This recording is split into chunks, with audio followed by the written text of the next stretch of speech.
नमस्कार बहनों, महिला पर्यवेक्षक 2025 की तैयारी करने वाली सभी बहनों, एक बार फिर मैं आपका भाई, आपका राम सर, आप सबके सामने एक वीडियो के साथ आया है। और इसमें आप लोगों को मैं बताने वाला हूं कि कल आंसर की आप लोगों की आ चुकी है और लगभग सभी बहनों के मेरे पास मैसेज आए, कई लोगों के फोन आए और बताया कि सर आंसर की आ गई है। और उन सब ने चेक भी किया होगा। कुछ बहनों ने मुझे प्रश्न भी भेजे हैं जिन प्रश्नों पे उनको आपत्ति है, और सभी चीजों पे हम लोग चर्चा करेंगे और आपको बताएंगे कि व्यापम का काला सच क्या है, व्यापम कहाँ घोटाला करता है और कहाँ पे वो इस तरीके से चंगुल में फंसा के स्टूडेंट को वो अन्याय भी करता है आप लोगों के साथ।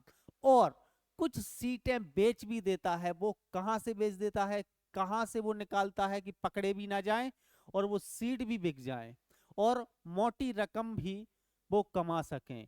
एक तो वो सब रकम कमाते हैं आप सबकी एग्जाम फीस से। एग्जाम फीस जो लेते हैं बार बार लेते हैं। अगर आप साल में 4 एग्जाम देते हैं तो चारों बार एग्जाम फीस देते हैं, है ना। 8 एग्जाम देते हैं तो 8 बार एग्जाम फीस देते हैं। जबकि मैं हमेशा से एक ही मांग उठाता आया हूं कि जैसे व्यापम का रजिस्ट्रेशन होता है उस टाइम पे एक बार आपने फीस ले ली, अब स्टूडेंट जितनी भी बार एग्जाम दे तो उसको एक भी बार एग्जाम फीस नहीं लगनी चाहिए। एग्जाम फीस बहुत लोड होता है बच्चों को, हर एग्जाम देने के लिए उसके बहुत खर्च होते हैं। अब जाके इनका आंसर की आई है और आंसर की में बहुत सारे प्रश्न भी खराब आए हैं, है ना। तो सबसे पहले तो मुद्दा मैं ये उठाना चाहता हूं, क्या व्यापम के पास एक परफेक्ट ऐसी टीम नहीं है जो सभी गिने चुने शिफ्ट के एग्जाम को प्रॉपर तरीके से बना सके। मैं भी अपनी क्लास में टेस्ट लेता हूं, मैं खुद टेस्ट बनाता हूं, लेकिन मैं उसको 2 बार चेक भी करता हूं कि कहीं कोई मिस्टेक तो नहीं है, टाइपिंग मिस्टेक तो नहीं है या फिर कोई मिस्टेक तो नहीं है इसमें। मैं खुद अपना स्टडी मटेरियल, मैथ्स रीजनिंग पढ़ाता हूं तो मैं खुद अपना स्टडी मटेरियल बनाता हूं, है ना, और उसको चेक भी करता हूं।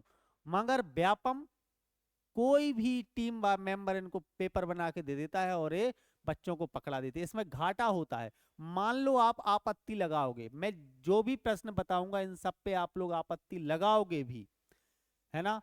आपत्ति लगाओगे और इसके नंबर आपको मिल भी जाएंगे, फिर भी आपका घाटा है। मैं समझाता हूं क्यों।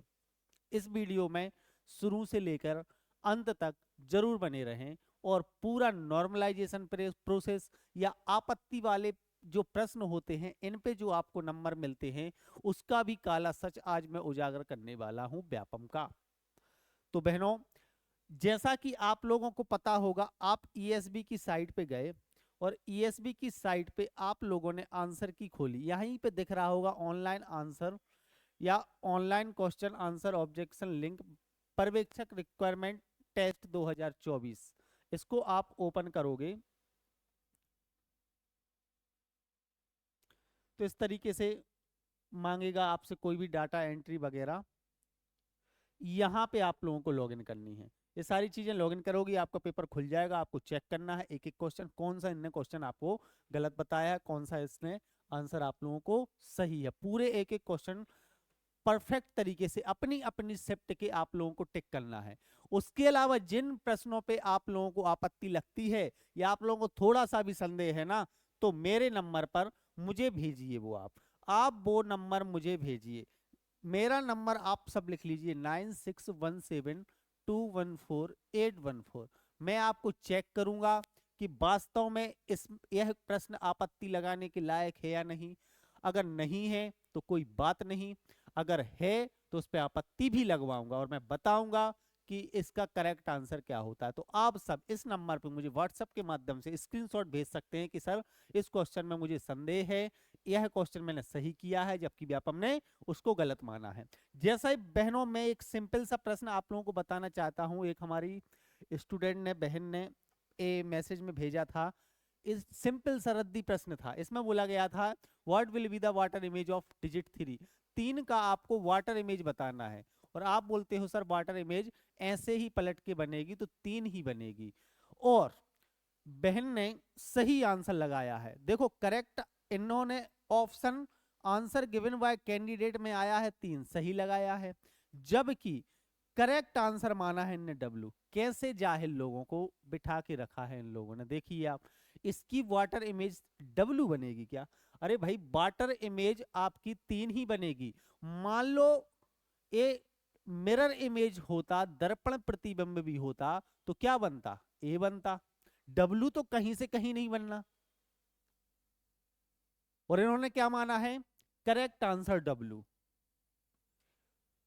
अब एक प्रश्न की वजह से कितने लोगों के सिलेक्शन रुक सकते हैं जो सिलेक्शन लेने के लायक थे? समझ पा रहा हूं ना? एक नंबर में, मतलब ये भविष्य, जो हमारी बहनें हमारे भाई बहन व्यापम की तैयारी करते हैं, सालों साल तैयारी करते हैं, फॉर्म भरते हैं, प्रोसेस पूरी करते हैं, तैयारी करते हैं, कोचिंग में मोटी फीस भी देते हैं, और सभी कोचिंग वाले इनके लिए आवाज उठाने को भी तैयार नहीं रहते। अभी मध्य प्रदेश पुलिस का रिजल्ट आया है, हर प्रकार से आप 2 साल बाद आया है। अब भर्तियां भी प्रोसेस शुरू हो गई हैं, नए प्रोसेस, कई भर्तियां आती हैं, लेकिन कहाँ चली जाती हैं, क्या होता है उनमें, कुछ पता ही नहीं चलता हमें। समझ रहे हो ना आप सब? बस अभी जैसे आप लोगों को पता होगा कि मध्य प्रदेश में, हाँ, छात्रावास अधीक्षक की पोस्ट का हल्ला मचा हुआ है। सभी टीचर्स चिल्ला चिल्ला के अपने कोर्स भी बेचने लगे हैं। इंदौर की बड़ी बड़ी कोचिंग अपने कोर्स बेचने लगी, जबकि पता ही नहीं है कि सिलेबस क्या आना है, जबकि पता ही नहीं है वैकेंसी आनी भी है या नहीं, क्योंकि आज तक पेपर ही नहीं हुआ है उसका। कभी कभी ऐसी पोस्ट पे अलग से सरकार ने कोई रिक्वायरमेंट नहीं निकाला, कोई वैकेंसी नहीं निकाला। पहली बार निकालेगी, अगर निकालेगी तो, और 2025 में तो निकालेगी नहीं। सुन लो, मैं गारंटी लेता हूं 2025 में कोई पेपर नहीं होगा। वो जो पीडीएफ आप लोगों को दिखाई जा रही है बार बार, वो पीडीएफ उनकी डिपार्टमेंटल है ना। और जो यूट्यूब पर आके बता रहे हैं आप लोगों को, छात्रावास अधीक्षक वाली बहनें ध्यान से देखना, छात्रावास अधीक्षक के लिए आप लोगों को अभी कोई कोर्स लेने की जल्दी नहीं है ना। अभी आप लोग simply maths, reasoning, GK, science पढ़ते रहिएगा। जब अगर होगा तो मैं खुद यूट्यूब पे आके बताऊंगा, और मैं ये भी बता दूंगा कि किस इंस्टीट्यूट का आपको बैच लेना है जिसमें सारे सब्जेक्ट आ जाएंगे। मैं मैथ्स रीजनिंग पढ़ाता हूं। मैं मैथ्स रीजनिंग के लिए आप लोगों से बोल देता हूं कि मैथ्स रीजनिंग अगर जिसको 0 लेवल से हाई लेवल तक पढ़नी हो तो मुझसे पढ़ सकते हो। बहुत शानदार तरीके से पर्सनली कनेक्ट होकर जो भी डाउट होते हैं कभी भी भेज सकते हो। मैं मैथ्स रीजनिंग, मैं नहीं बोलता ये वैकेंसी वो वैकेंसी, ये वो।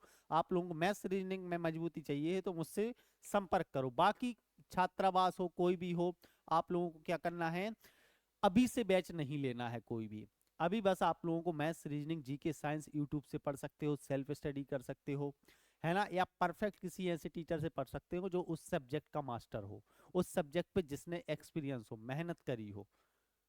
बड़े बड़े इंस्टीट्यूट क्या करते हैं, एक फेस बना दिया, बाकी टीचर उतार दिए उनने, कोई भी पढ़ाते हैं, चलता है, कभी क्लास चलती है कभी नहीं चलती है, इनमें बातों में नहीं आना। तो महिला पर्यवेक्षक की तैयारी करने वाली बहनें जो अधीक्षक के लिए जा रही है ना, अभी उसका कोई निश्चित नहीं है, इस साल तो होगा नहीं, और अगली कभी हो सकता है हो ही ना, क्योंकि छात्रावास का जो अधीक्षक होता है स्कूल में, वहां के टीचर्स, उसका वहां का स्टाफ ही मैनेज करता है। ऐसी कोई पोस्ट अभी तक नहीं आई है, पहले कभी पास्ट में ऐसा पेपर हुआ ही नहीं। तो कैसे सिलेबस बता दूं मैं उसका?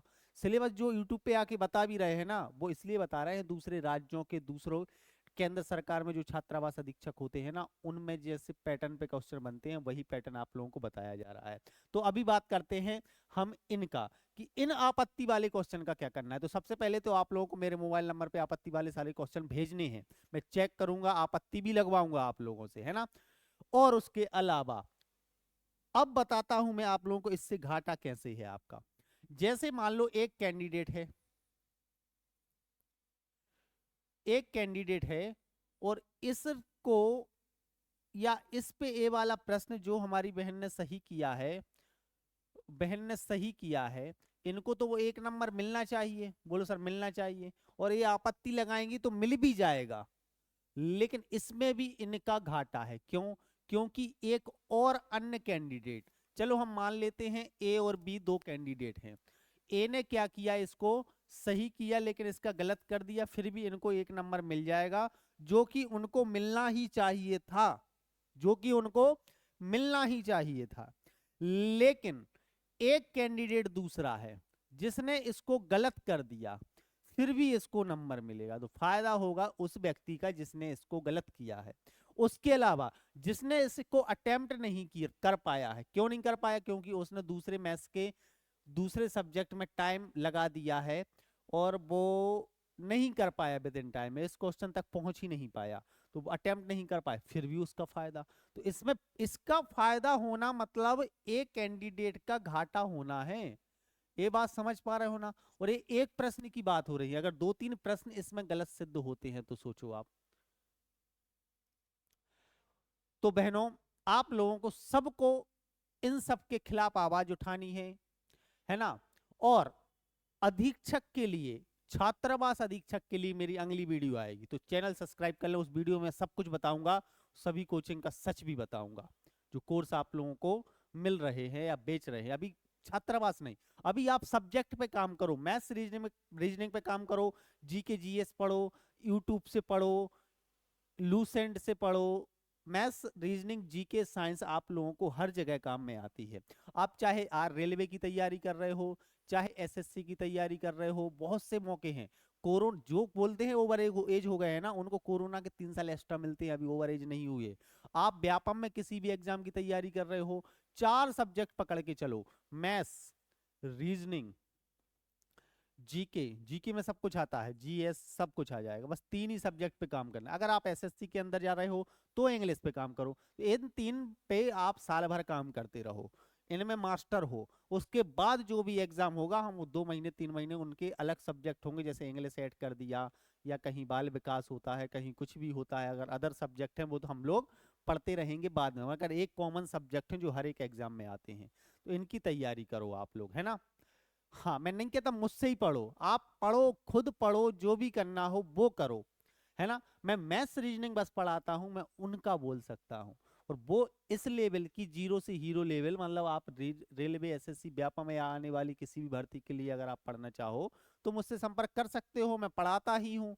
तो मैं बोलूंगा भी आपसे। लेकिन अभी से आप बोलो सिर्फ बिना सिलेबस के अधीक्षक का हम कोर्स ले लें किसी का, ये तो सही नहीं है। तो सबसे पहले तो बहनों, जिनको आपत्ति है वो वाले प्रश्न मुझे भेजो। किस नंबर पर? इसी नंबर पे 9617214814। अब क्या करना है आपको, इस पे मुझे भेजोगे आप। अगर आप मैथ्स रीजनिंग के कोर्स के लिए कोई इंक्वायरी चाहते हो तो वो भी इसी नंबर पे आप लोग मैसेज कर सकते हो, कॉल कर सकते हो, है ना? मैं इसके बाद एक वीडियो बनाऊंगा मध्य प्रदेश छात्रावास अधीक्षक के ऊपर, उसके सच्चाई के ऊपर कि वैकेंसी आएगी, अरे आनी नहीं है, मैं अभी बता देता हूं, लेकिन उसमें और प्रूफ करके बताऊंगा आप लोगों को। ठीक है, मिलते हैं अगली वीडियो में। जय हिंद, जय भारत, नमस्कार बहनों। आप लोग सब सब्सक्राइब कर लें चैनल को। मैं राम महेंद्र ठाकुर, आपका भाई, यूट्यूब चैनल के माध्यम से आप लोगों के तक पहुंच जाता हूं, है ना? अगर आप मेरे व्हाट्सएप ग्रुप वगैरह से जुड़ना चाहे तो ये नंबर है मेरा, आप लोग पर्सनली मैसेज कर सकते हैं। जय हिंद, जय भारत।